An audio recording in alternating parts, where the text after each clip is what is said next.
This is going to be a quick tutorial on adding a projectile to a game of yours. And in Good Tank, Bad Tank, you add projectiles to shoot. So let's talk about adding that to a game that you have created already. So in order to have a projectile, you basically need two main actors. Actor number one is the actor that's actually going to be shooting the projectile. So in this case, this is the Good Tank. I have movement here for the tank. I'm not going to talk about movement or anything now. This is just about adding a projectile to the game. So in this particular scaled down version of the game, my actor can move around, and if I press the space bar, it will shoot a projectile. Notice that the projectiles, when they hit this wall, are disappearing, but other than that, they'll just go all the way through the scene with it. Okay, so the first thing you'll do is you will add whatever your projectile is going to be. So in Good Tank, Bad Tank, they have this bullet. Now, you'll notice the bullet is facing to the right, and the Good Tank is facing to the right. This is going to be easiest if you just make sure that whatever image you choose also do that. Another possibility is if you choose an object that doesn't have a front and a back, like something round, like this bullet right here, which is just round, then it can travel in any direction.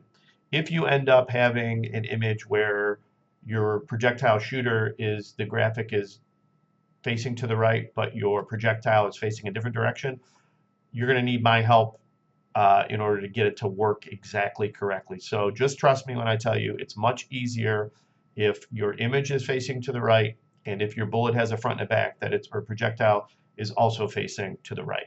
So the good bullet has very simple code. It just says, it just says movement code. Movement at 0. 0 is to the right in Game Salad. So when I go to the scene, the level 1 scene, there's no bullet on the scene. If I do go ahead and put the good bullet on the scene and put it right here and then preview, watch what happens with the bullet. It just travels to the right because that's what it's been coded to do. But what we want is, we don't want to have bullets in the scene. We want them to appear on the scene, and that's what the Good Tank does. So in this shoot rule, you will pick a keyboard key. You can do it different ways. You could have a mouse click do it. So if you wanted to do mouse button down, you could do it. But I'm just going to go ahead and choose a keyboard key, and the space bar is fine. And then all you do is you have a spawn actor behavior, and so you spawn the actor, so the actor is good bullet. Most of these defaults can just be left alone, but basically the key is this angle of 0, which means facing to the right, relative to the actor, which is the tank actor. So therefore it will spawn out of the front of the tank, even if the tank is not facing to the right during the game. And then I have a play sound for the play laser.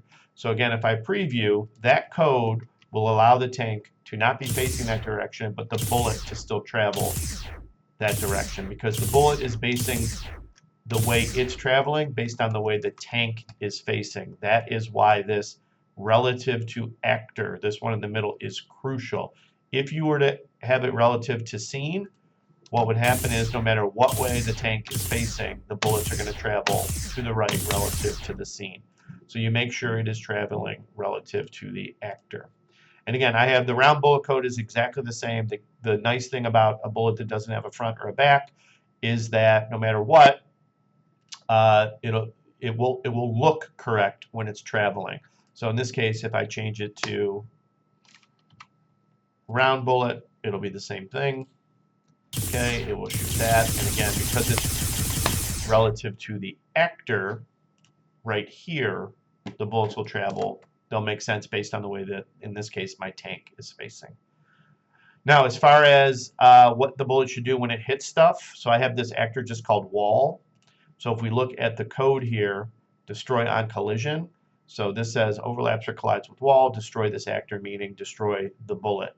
So if this were hitting an enemy, you would need some different code about deleting that enemy and that sort of thing. But anything that the bullet's going to travel and touch where it should then be destroyed, you would want to put that code here. And if there was more than one thing, if you were adding more, you would change this, be sure that this says any. So if it hits a wall, or if it hits an enemy, or if it hits a plank, or whatever it might hit, that it will be destroyed on that collision.